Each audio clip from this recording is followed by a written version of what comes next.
Terima kasih Mbak Okti, terima kasih Mas Danang, juga Pinkan yang sudah membawakan materi untuk kita bisa diskusikan bersama siang hari ini. Sebelum pertanyaan, mungkin saya bacakan satu komentar dulu dari salah satu staf Sabda juga dari platform YouTube. Sebagai orang percaya memang seharusnya bahu-membahu dalam penggembalaan. Yang bertugas memang tidak hanya pendeta saja. Penggembalaan bisa dimulai dari keluarga. Nah, itu sangat setuju, itu dari komentar dari Mbak Kun. Terima kasih komentarnya. Dan juga ini ada pertanyaan yang sudah masuk.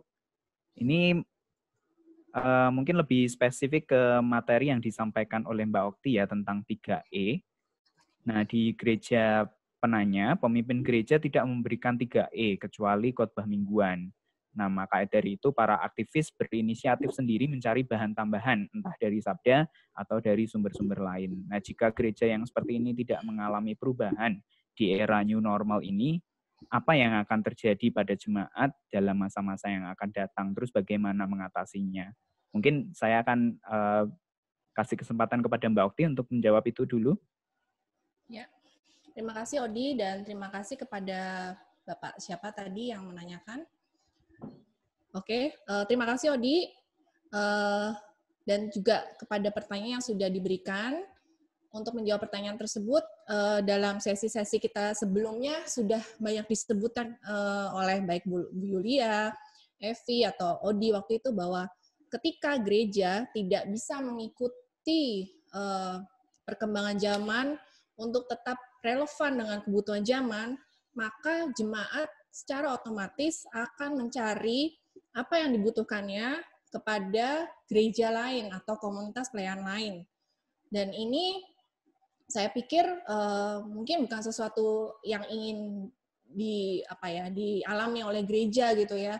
Karena bukan hanya masalah soal pemasukan dari atau persembahan dari jemaat yang akan berkurang, tentu saja bukan hanya persoalan itu, tapi berarti gereja tersebut tidak mampu berfungsi sebagaimana seharusnya untuk menjalankan misinya dalam menghadirkan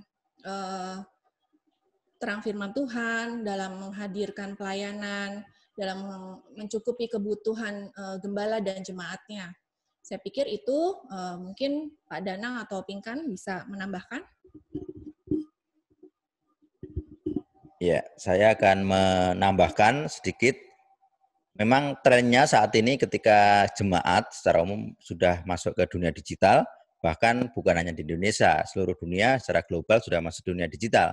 Maka ketika mereka tidak puas dengan materi, dengan khotbah dari gereja lokal yang dia naungi, maka dia mencari dari tempat lain, dari pendeta lain, khotbahnya bagaimana, materinya bagaimana, isi khotbahnya bagaimana, termasuk dari negara-negara lain. Maka trennya saat ini adalah jemaat itu menjadi jemaat global. Kalau misalnya dia sudah paham bahasa asing, bahasa Inggris misalnya, dia lebih suka khotbah-khotbah dari luar misalnya. Dan mau nggak mau akan ada banyak pengajaran, banyak materi, dan yang mungkin jadi berbeda dengan yang diajarkan di gereja lokal. Tantangan pendeta di gereja lokal akan semakin besar karena dia harus menjelaskan kepada jemaatnya kok pengajarnya berbeda, kok cara berkhotbahnya lebih baik dan seterusnya. Maka pendeta di lokal akan tertantang untuk semakin memacu diri. Maka kita kalau memelihara jemaat lokal harus semakin baik cara berkhotbahnya, juga semakin baik berkaitan dengan materi.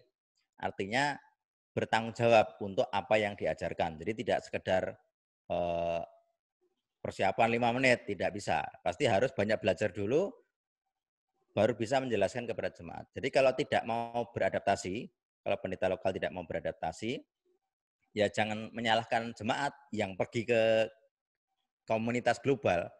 Karena ini kepastian yang tidak bisa dibalik lagi. Sekarang orang sudah melek dengan dunia global, maka mau nggak mau pendeta lokal harus menuju ke sana. Itu kepastian yang saya rasa tidak mungkin dibalik lagi.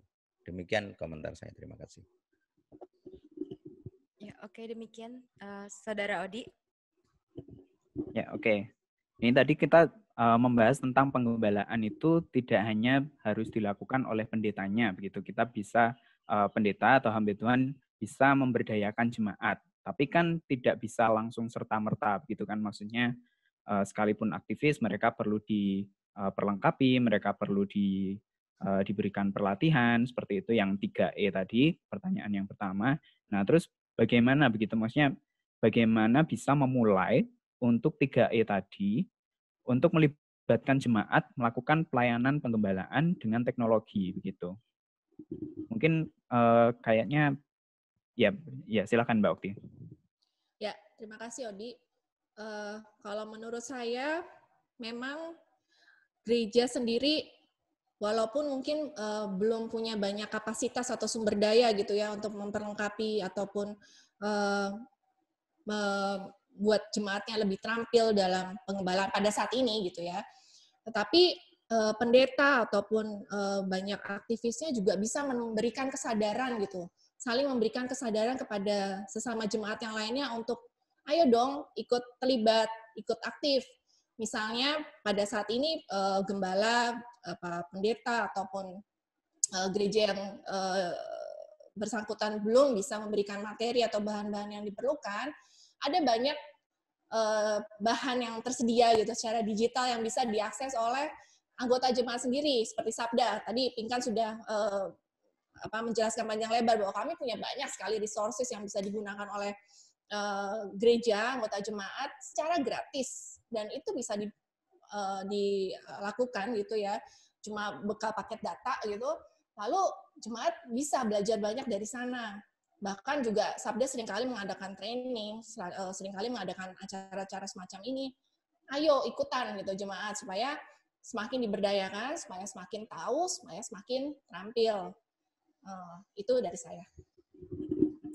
Ya, menambahkan sedikit ya, Odi. Jadi kalau tadi Mbak Okti kan bilang tentang yang untuk memperlengkapinya itu kita butuh banyak bahan dan sebagainya macamnya. Itu benar. Dan saya juga ingin menambahkan bahwa mungkin kalau dari para gembala atau para pendeta atau hamba Tuhan di gereja bisa memulainya dari orang-orang yang memang terpanggil atau memang benar-benar perhatian di dalam bidang itu, concern. Jadi yang kita tidak perlu memulai dengan orang-orang yang harus diajak-ajak terus, tapi lihatlah mereka-mereka yang memang sebenarnya memang suka, memang terpanggil di dalam hal itu. Jadi orang-orang tersebut yang diberi kepercayaan seperti yang tadi Mbak Okti juga sudah presentasikan tentang endo seperti itu kan. Jadi berilah mereka ruang untuk bergerak, beri kepercayaan untuk misalnya pegang suatu komunitas, pegang suatu komsel atau sebagainya macamnya, nanti akan menular begitu. Ketika di dalam suatu jemaat habit itu sudah dibangun, nanti akan juga menular pada jemaat-jemaat yang lain. Mereka akan melihat bahwa tugas kita tuh bukan cuma sekedar percaya, bukan cuma sekedar datang ke gereja setiap minggu atau mendapat asupan makanan rohani, tapi apa sih sebenarnya yang bisa diberikan, yang bisa kita berikan juga bagi orang lain, seperti itu. Jadi pelan-pelan tapi pasti butuh waktu, memang memperlengkapi juga butuh kerja keras, tapi saya rasa kalau memang benar-benar itu maunya Tuhan, kehendak Tuhan dalam gereja Bapak Ibu Saudara sekalian, pasti itu akan dibukakan jalannya, seperti itu. Ya, saya menambah sedikit. Tadi yang dipermasalahkan adalah diharapkan semua jemaat juga terlibat di dalam penggembalaan. Sementara mereka banyak yang tidak siap. Gitu. Jadi sebenarnya yang perlu disoroti adalah ketidaksiapan. Kenapa tidak siap? Begitu. Berarti sebenarnya secara sejarah gereja kita ada yang salah. Gitu. Termasuk kalau misalnya kita menyoroti tadi kan amanat agung mengandung kata murid kan. Tetapi tidak semua gereja punya sistem pemuritan. Seharusnya pemuritan itu dilakukan oleh gembala. Gembala itu ada di mana? Ada di gereja. Jadi gembala sidang itu tugasnya memuridkan jemaatnya. Kalau Yesus punya 12 murid inti, maka pendeta juga seharusnya punya di gereja lokalnya punya tim inti, punya murid yang inti. Yang mana bisa menggantikan seandainya gembalanya tidak ada. Sistemnya harusnya begitu. Tetapi kenapa gereja tidak siap? Karena mayoritas gereja tidak punya sistem pemuritan seperti ini. Terus yang kedua adalah akhirnya karena kebutuhannya adalah jemaat perlu dimuridkan, muncullah lembaga-lembaga non-gerejawi yang memuridkan. Dan masalahnya adalah banyak gereja yang akhirnya kurang suka dengan lembaga-lembaga seperti ini. Akhirnya timbul konflik sosial, katakanlah begitu. Seharusnya itu tanggung jawab gereja, tanggung jawab pendeta. Nah, sekarang karena sudah terlanjur, akhirnya orang ketahuan, itu masalahnya adalah jemaat tidak dimuridkan, tidak siap. Bagaimana saat ini bisa memuridkan jemaat di era digital? Yang pertama adalah menggunakan platform digital untuk saling belajar, membagi mereka dengan bahan, dengan metode. Bisa pakai bahan apapun, bisa pakai metode apapun, asal bisa dipertanggungjawabkan. Dan yang kedua adalah poinnya di mana jemaat terbuka untuk diskusi. Jadi tidak semua orang terbiasa dengan diskusi, berpikir sendiri. Mayoritas jemaat itu pengennya diarahkan, tapi diarahkan tanpa harus mikir. Itu yang jadi masalah. Jadi tradisi Yahudi kalau kita lihat di jemaat Berea adalah seorang Paulus yang katanya muridnya Gamaliel yang mazhab paling keras, yang sangat terkenal di bidang pengajaran Farisi. Apa yang dilakukan jemaat Berea? Mereka menyelidiki kitab suci. Apakah ajaran Paulus sungguh-sungguh sesuai dengan kitab suci? Saat itu adalah kitab suci PL. Belum ada PB yang ditulis. Nah, jadi orang Yahudi, jemaat mula-mula itu punya kebiasaan menggali atau menyelidiki kitab suci.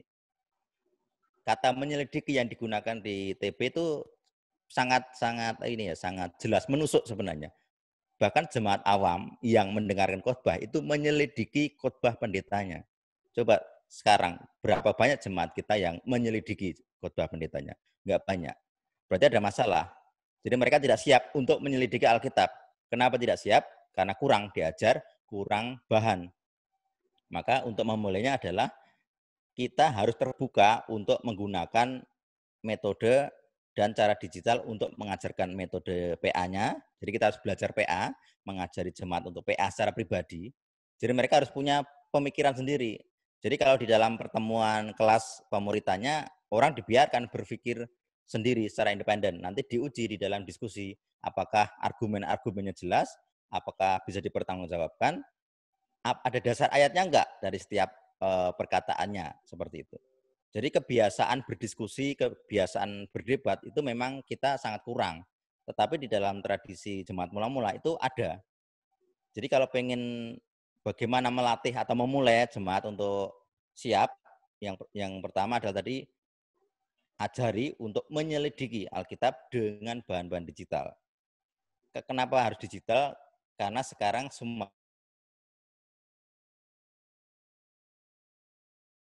sudah yang kuno-kuno itu ya bisa, tapi biayanya sangat besar. Akan lebih mudah kalau menggunakan platform digital. Demikian dari saya, terima kasih. Ya, terima kasih. Ini saya lihat ada Ibu Yulia juga mengangkat tangan. Mungkin saya memberikan kesempatan kepada Ibu Yulia.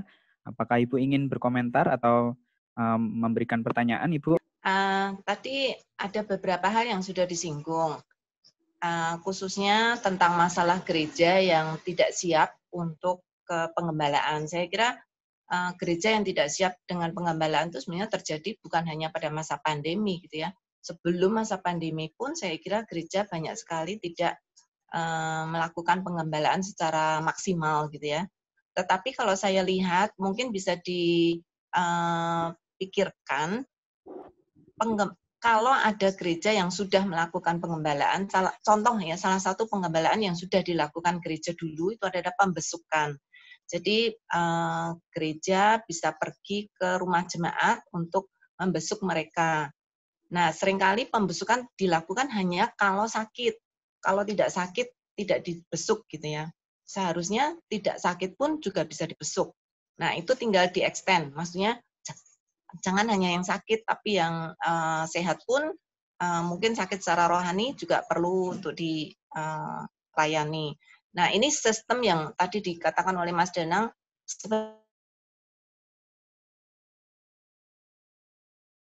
sebenarnya sudah ada juga ibadah keluarga. Itu juga salah satu, kadang pendetanya bisa ikut hadir di salah satu secara bergilir ya. Jadi kalau ada kebaktian rumah tangga, Bapak Pendeta bisa datang secara bergilir ke rumah-rumah jemaat. Itu juga sistem yang sudah ada sebelum masa pandemi. Nah, bagaimana sistem-sistem masih banyak lagi yang saya enggak sebutkan, tapi gimana sistem-sistem yang sudah ada di sebelum pandemi ini bisa digantikan atau ditambah gitu untuk juga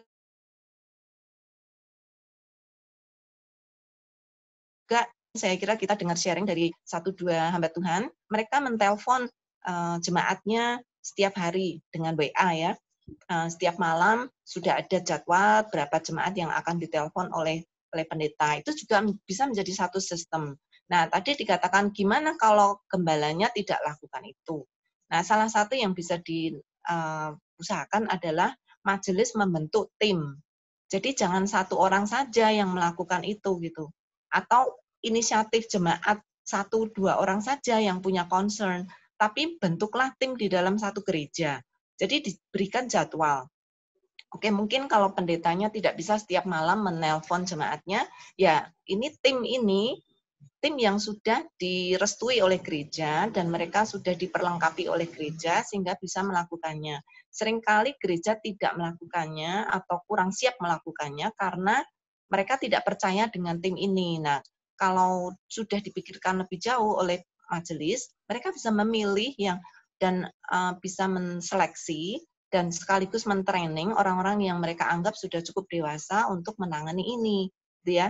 Jadi mereka bisa menelpon jemaat untuk dalam rangka pembesukan secara pribadi, bisa juga kelompok-kelompok kecil gitu ya. Jadi gereja bisa membentuk 3 atau 4 kelompok untuk mereka setiap minggu bisa bertemu hanya menanyakan bagaimana apa kabar, ada kesulitan tidak, kemudian berikan satu renungan pendek untuk bersama-sama dilakukan sehingga mereka bisa terbagi, beban itu terbagi secara rata ke jemaat ya.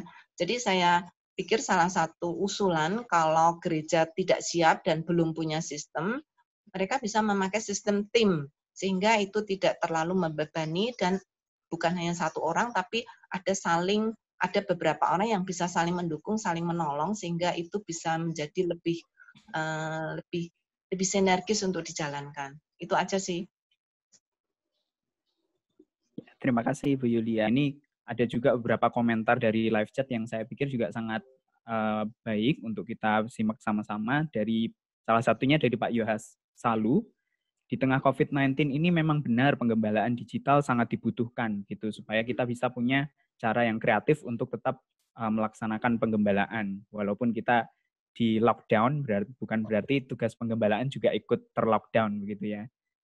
Lalu juga dari Pak Rudi Handoko, offline dan online harus berjalan beriringan supaya bisa menjangkau siapapun dan dimanapun seperti amanat agung sudah ditugaskan kepada kita semua. Nah ini saya pikir salah satu komentar yang menarik juga karena di tengah COVID-19 saat ini offline itu sangat terbatas gitu dan satu-satunya opsi kita mungkin saat ini adalah online.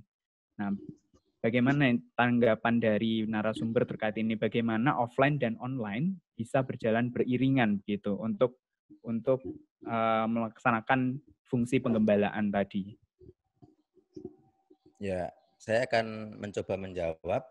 Kalau dari sisi offline-nya, beberapa gereja yang kesulitan untuk melakukan pertemuan online, jadi secara teknologi juga belum siap, secara peralatan juga belum, maka solusi yang saat ini bisa dilakukan adalah kunjungan rumah. Tentunya dengan protokol kesehatan yang tepat, dengan bijak. Jadi ibadah-ibadah rumah beberapa gereja semakin digalakkan, bahkan bagi saya sendiri itu lebih mendekatkan pendeta dengan jemaatnya. Jadi dari sisi offline bisa dilakukan seperti itu. Sedangkan bagi gereja yang sudah siap dengan online, sinerginya bisa lebih banyak porsinya untuk online. Saya rasa demikian sih, Bapak. Terima kasih.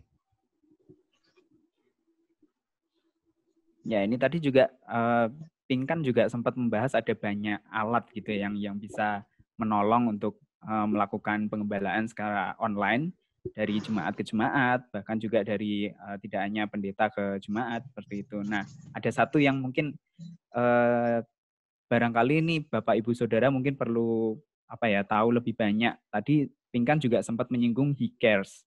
Nah, itu aplikasi apa mungkin Pinkan bisa jelaskan sedikit untuk kita semua? Ya, HeCares sendiri itu adalah aplikasi konseling gitu ya, yang juga dikembangkan oleh Yayasan Lembaga Sabda. Di dalamnya itu terdapat banyak fitur-fitur, di antaranya itu adalah bahan-bahan atau artikel-artikel konseling, terus juga bisa untuk ada fitur untuk chat juga di dalamnya. Jadi Bapak Ibu saudara-saudari yang mungkin misalnya tidak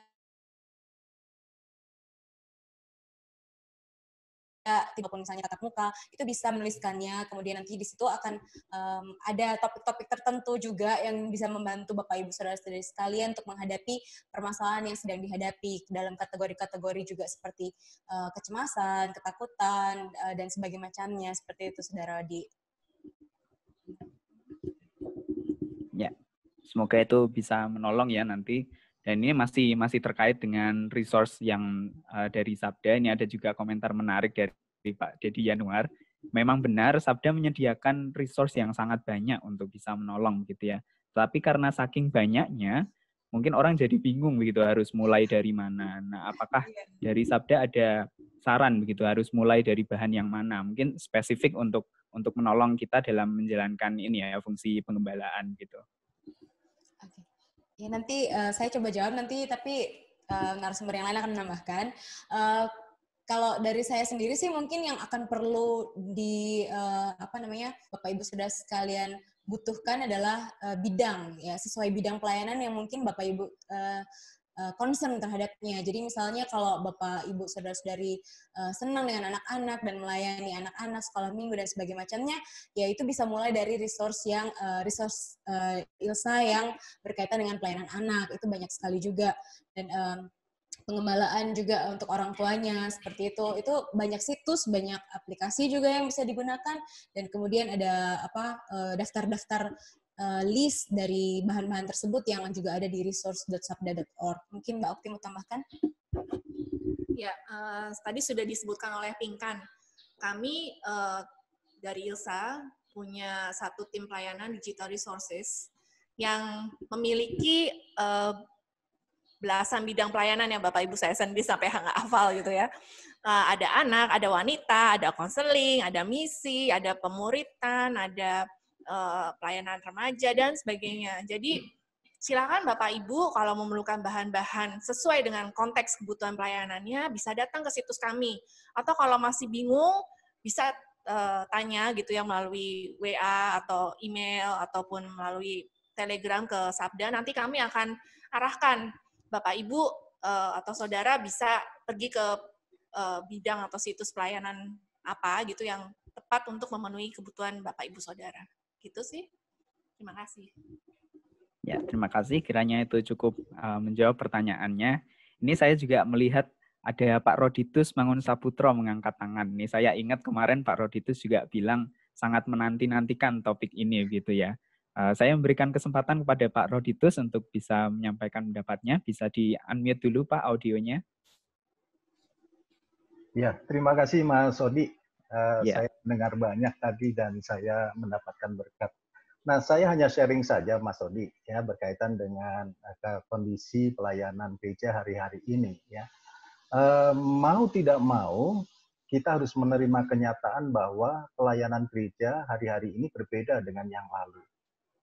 Sekarang misalnya pemerintah sudah mengizinkan untuk membuka ibadah walaupun belum semua gereja melakukannya, tetapi dengan ketentuan kapasitas 50%. Nah, artinya apa? Ini ada pembagian jemaat yang 50% boleh hadir secara offline, yang 50% lagi secara online. Jadi ini memang tantangan gereja hari-hari ini. Nah, saya setuju dengan apa yang dikatakan oleh Ibu Yulia tadi, ya, bahwa untuk besuk bisa dilakukan dengan membuat jadwal telepon dan sebagainya. Kenapa begitu? Karena kan kondisinya berbeda. Katakanlah gembala yang usianya di atas 60 tahun, ini kan sangat riskan sekali ya untuk katakanlah kunjungan ke rumah, meskipun mengikuti protokol yang ada. Tetapi kan anjuran pemerintah yang 60 tahun ke atas sudahlah di rumah saja, tenang-tenang saja kan begitu ya. Tetapi sebagai hamba Tuhan kan tidak bisa berhenti. Nah, makanya apa yang dikatakan oleh Bu Yulia itu, saya setuju banget. Ya, jadi artinya memang kita di dalam pelayanan ini paralel. Yang offline pun juga harus berjalan, yang online juga harus berjalan. Karena online itu bisa menjangkau banyak jiwa, ya.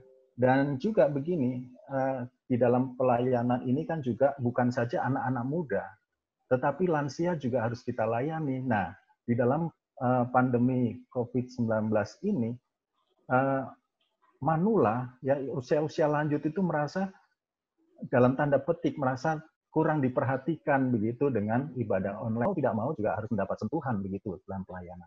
Nah, ini pengalaman-pengalaman yang terjadi di lapangan. Nah, kira-kira begitu Mas Odi. Nanti kalau ada lagi saya ditambahkan. Terima kasih, Tuhan Yesus memberkati kita sekalian. Puji Tuhan. Ya, terima kasih Pak Roditus. Itu tadi mungkin narasumber bisa menambahkan ya bagaimana dalam kondisi yang seperti itu, dalam kasus yang seperti ini juga bagaimana jemaat tuh bisa diberdayakan untuk saling menggembalakan, melakukan fungsi penggembalaan gitu supaya tidak bebannya semua di hamba Tuhan, karena memang bukan hanya tugas hamba Tuhan sebenarnya gitu. Ya, saya akan mencoba menjawab. Jadi bagaimana melibatkan jemaat. Kalau dari secara praktik jelas tiap gereja punya majelis kalau dia presbyterian atau punya pengurus. Nah, biasanya dibagi tugas kalau dari pengalaman ya. Jadi dibagi tugas pengelompokan, misalnya satu wilayah, satu kabupaten. Jadi tiap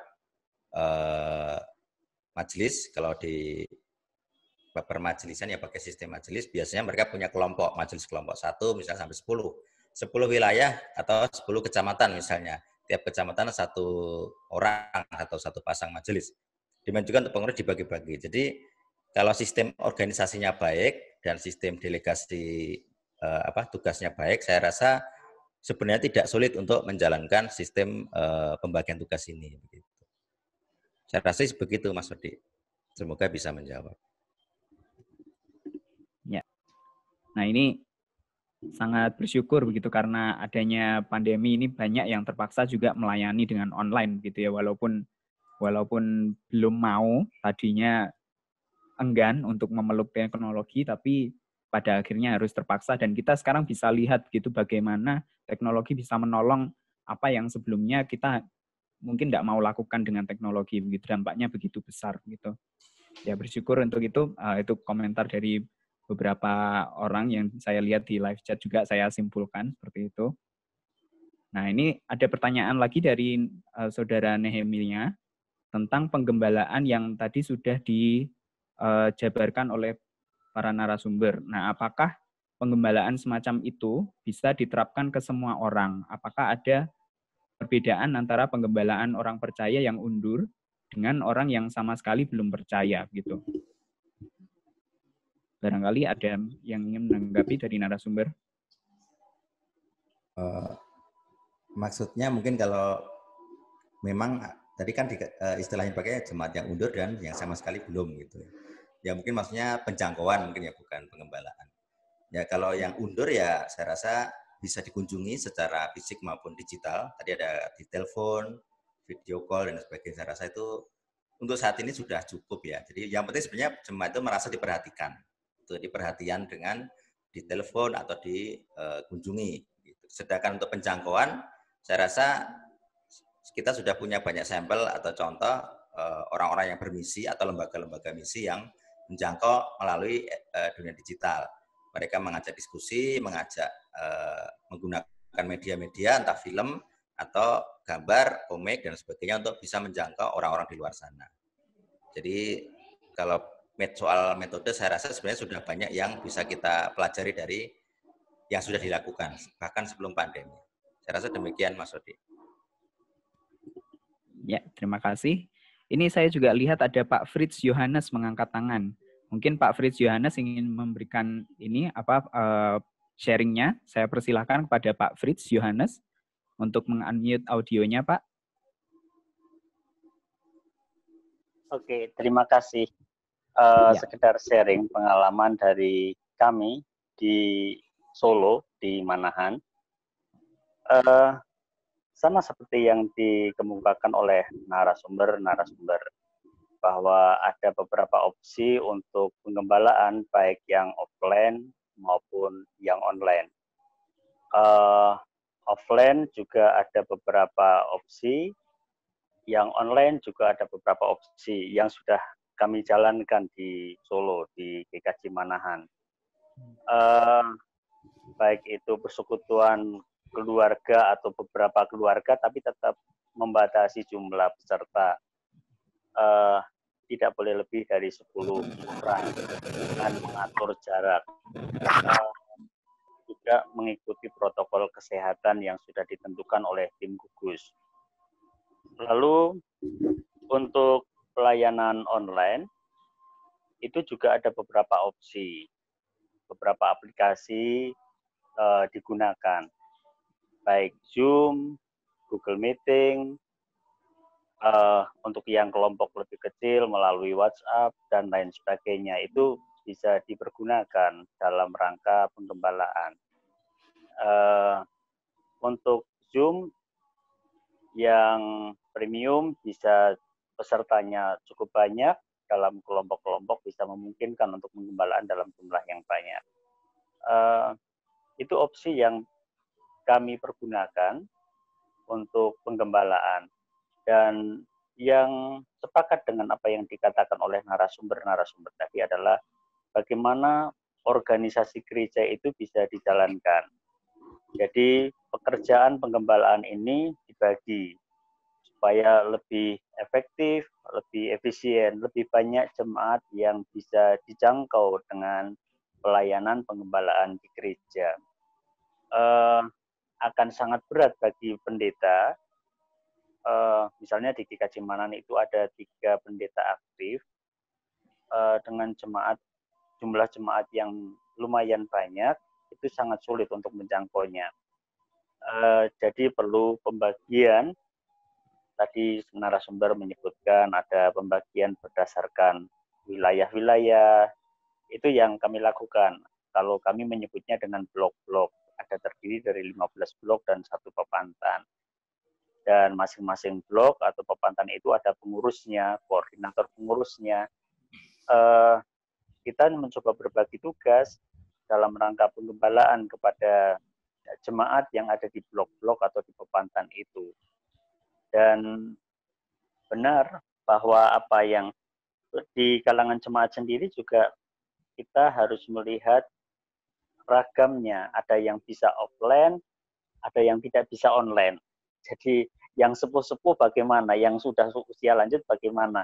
Ini juga perlu dipikirkan bersama berdasarkan pengurusan di blok-blok atau di pepantan gitu, karena mereka yang lebih mengetahui situasi atau konteks di blok dan wilayahnya itu, supaya penggembalaan itu bisa lebih optimal berdasarkan konteksnya masing-masing wilayah atau masing-masing blok.